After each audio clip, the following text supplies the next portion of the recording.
ফখরুল সাহেব আপনার বাসায় কাহুয়া কাদের গেছেনি, ঠাকুরগাঁওয়ের বাসায় তারে তাকেতে আপনি দিছেননি।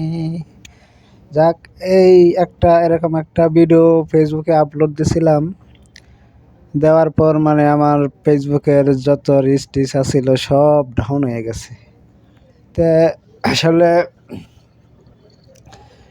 ফেসবুকে এত কষ্ট করে এত ভিডিও আপলোড দেওয়া, এত কষ্ট করে ভিডিও তৈরি করে আপলোড দেওয়ার পর যদি একটু 19-20 হয় তাহলে মানে সমস্ত কিছু আবার ডাউন হয়ে যায়। তো যারা নতুন ফেসবুকে ভিডিও আপলোড দেয় সবাই খুব সাবধানের সাথে ভিডিও আপলোড দিবেন।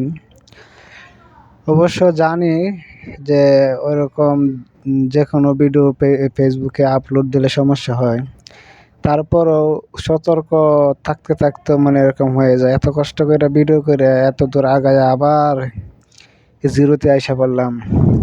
তো এই জিনিসটা আর কি খুব দুঃখজনক লাগতেছে। যাক, ভুল থেকে মানুষের শিক্ষা হয়। তো আবারও চেষ্টা করব ওইরকম ভিডিও আপলোড দেওয়ার জন্য। তো আপনারা একটু সাপোর্ট দিয়েন। আর যারা নতুন ফেসবুকে কাজ করে তারা অবশ্যই চিন্তা ভাবনা করে সাবধানতার সাথে ভিডিও আপলোড দেবেন, যেন কোনো ভিডিও কারো আক্রমণাত্মক না হয়, কারো বিরুদ্ধে না হয়। ওরকম ভিডিও আমরা না দেওয়ার চেষ্টা করবো সবসময়। যাই হোক, এই জিনিসটা মানে এতটাই কষ্ট লাগলো যে ভিডিওটা মনে হয় যে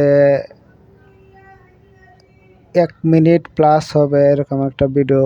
তো ওই ভিডিওটা আপলোড দেওয়ার সঙ্গে সঙ্গে মানে আমার সমস্ত কিছু শেষ হয়ে গেছে, লাল বাতি জ্বলে গেছে আর কি ফেসবুকে।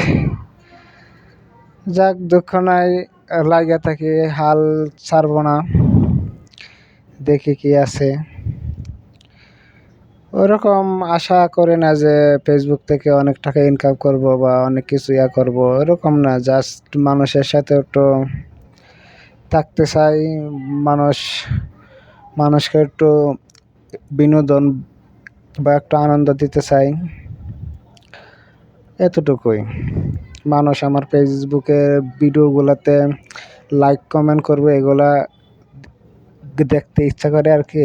এই জন্যই জাস্ট ফেসবুকে আসা। আসলে ফেসবুক থেকে সবাই তো আর টাকা পয়সা ইনকাম করতে পারে না, আর সবাই টাকা পয়সা ইনকাম করা সম্ভব না। ফেসবুক থেকে টাকা ইনকাম করা অনেক কষ্টসাধ্য বিষয়। যাই হোক, তারপরও লাগিয়ে থাকবো, চেষ্টা করবো ফেসবুকে অবশ্যই সামাজিক ভিডিও দেওয়ার জন্য সবসময়। আপনারা সবাই দোয়া করবেন, সুস্থ থাকবেন, সবার প্রতি রইল শুভ কামনা। আল্লাহ হাফেজ।